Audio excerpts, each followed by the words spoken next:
बिस्मिल्लाहिर्रहमानिर्रहीम। सबसे पहले आपके सवाल का जवाब देने से पहले मैं थोड़ा सा बैकग्राउंड बताता हूँ। देखिए, पाकिस्तान तहरीक इंसाफ ने और ख़ास कर इसके ताहयात चेयरमैन इमरान खान साहब ने हमेशा कानून की बालादस्ती का ख्याल रखा है। वो वाहिद लीडर है इस मुल्क का जो 50 सालों से आप सारे जानते हैं, कभी कोई एक मरतबा भी नहीं कर सकता कि कानून की खिलाफ वर्जी की है। नॉट इवन उस वक्त में जिस वक्त वो क्रिकेट में थे। पॉलिटिक्स में वो हमेशा फेयरनेस पे बिलीव करते हैं, लोगों को एम्पायरों को साथ मिला के खेलने पे बिलीव नहीं करते। हमने हमेशा कानून और आइन की पासदारी करते हुए अपने पार्टी के अंदर अगर डेमोक्रेसी आपको नज़र आती है वो सिर्फ और सिर्फ पाकिस्तान तहरीक इंसाफ में खान साहब की वजह से मौजूद है, और उसकी जिंदा मिसाल मैं आपके सामने हूँ। बाकी पार्टीज अपने बेटे को बेटी के अलावा किसी और को जानते तक नहीं है, अलाउ ही नहीं करते। उनकी डिसीजन ड्राइंग रूमों में हुआ करते हैं। खान साहब ने एक वर्कर को मुंतखब करके मिसाल कायम की है कि इसी को कहते हैं जमहूरियत। इसी जमहूरियत के तनाजुर में इलेक्शन कमीशन ने 13 सितंबर को एक ऑर्डर रिजर्व किया था और 23 नवंबर को अनाउंस कर दिया इतने डिले के बाद, और हमें 20 दिन का टाइम दिया कि अपने इंट्रा पार्टीज इलेक्शन कराओ। कानून और आइन के मुताबिक, हमारे पार्टी के कॉन्स्टिट्यूशन के मुताबिक और उसमें जो रूल्स बने थे उसके मुताबिक हमने free and fair and transparent election करवाए। पेशावर में प्रेस कॉन्फ्रेंस हुई, डेट हमने अनाउंस की, 2 तारीख को इलेक्शन होंगे। 28 तारीख को हमने इलेक्शन कमिश्नर को अपॉइंट किया। 29 तारीख को शेड्यूल अनाउंस किया। सारे पैनल हमारे पास 1 तारीख को आ गए। जिस वक्त क्रिटिकल और टफ सिचुएशन में वो आए, वो सब के सामने वो सिर्फ एक पैनल आया, वो अनअपोज मुंतखब हुए। लेकिन हमारे रूल्स इतने डेमोक्रेटिक है कि रूल्स में प्रोवाइडेड है कि अगर एक पैनल भी आए तो जहां वोटर जमा हुए हैं उनसे भी ऑब्जेक्शन लिया जाएगा, रिजोल्यूशन लेकर के फाइनल होगा। तो हमारे फ्री फेयर ट्रांसपेरेंट इलेक्शन हमने करके उसकी सारी सर्टिफिकेशन हमने इलेक्शन कमीशन के सामने फाइल कर दिया।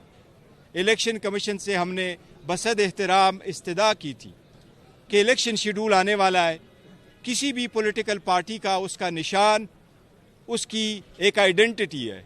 हम उस आइडेंटिटी को प्रिजर्व करने के लिए, क्योंकि पीटीआई ऑलमोस्ट 70% पाकिस्तानी को रिप्रेजेंट करती है, उसके लिए हमने दरख्वास्त कर ली कि आप हमारा सर्टिफिकेट इशू करें।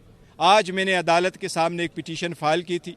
हमने पिटीशन फाइल की, पीटीआई ने, केपीके के सारे जो हमारे वाइस प्रेसिडेंट थे वो उसमें भी पिटिशनर थे। हमने कोर्ट से ये इस्तदा की कि इलेक्शन कमीशन के ऑर्डर के कंप्लायंस में हमने इलेक्शन होल्ड किए। हमारे जो एक्चुअल वर्कर है किसी ने भी चैलेंज नहीं किया। कोई भी कानून में ऐसा प्रोविजन मौजूद नहीं है जिसको बेस बना के इलेक्शन कमीशन किसी भी पॉलिटिकल पार्टी को बशमूल पीटीआई के इंट्रा पार्टीज इलेक्शन को देखे।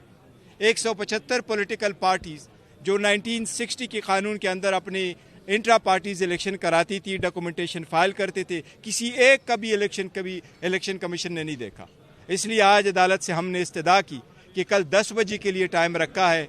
हमें खदशा है कि कोई एडवर्स ऑर्डर इलेक्शन कमीशन पास कर देगा, क्योंकि फॉरेन फंडिंग केस में भी एडवर्स ऑर्डर पास हुआ, कंटेम्प्ट के केस में भी एडवर्स ऑर्डर पास हुआ, जेल ट्रायल का भी ऑर्डर किया गया, रेफरेंस भी इंटरटेन किया गया, इवन तो शखाना कंप्लेंट भी फ्रेवलेसली और विदाउट ज्यूरिसडिक्शन फाइल किया गया, और हमारे इलेक्शन जो हुए थे उसको भी डिक्लेयर किया गया। So we could not take further risk.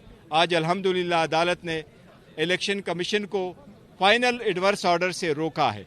हम चाहते हैं कि प्रोसीडिंग हो, हमारे अगर वो नोटिफिकेशन इशू कर दे तो बहुत अच्छा। वो हमने सारे कानून के मुताबिक डॉक्यूमेंट्स फाइल किए, पर हमें खदशा था कि अगर election commission adverse order pass करे तो हमारे बेट पे हमें बहुत ख़तरा पड़ेगा, जो हम अफोर्ड नहीं कर सकते, क्योंकि बेट और पीटीआई पाकिस्तान के 70% अवाम की नुमाइंदगी की निशानी है। इंशाअल्लाह ताला हमारी अदालतों से यही तवक्को रही है, और अदालत ने आज इलेक्शन कमीशन को रिस्ट्रेन किया हुआ है फॉर फाइनल ऑर्डर इंशाअल्लाह। साहब यही बताए कि खुदा न खास्ता अगर पीटीआई से बल्ले का निशान लिया जाता है तो क्या फिर पीटीआई इलेक्शन से बायकॉट की तरफ जाएगी? नहीं, देखो, पीटीआई कभी इलेक्शन से बायकॉट नहीं करेगी। हमें उम्मीद है इंशाअल्लाह ताला बला नहीं लिया जाएगा। आज अदालत ने भी 19 की डेट हमें दी है, नेक्स्ट डेट 19 की है हमारे पास इस केस में, और अदालत ने उनको नोटिस इशू किया इलेक्शन कमीशन का। अभी हमें उम्मीद है इंशाअल्लाह ताला बल्ला हमारा होगा इंशाअल्लाह।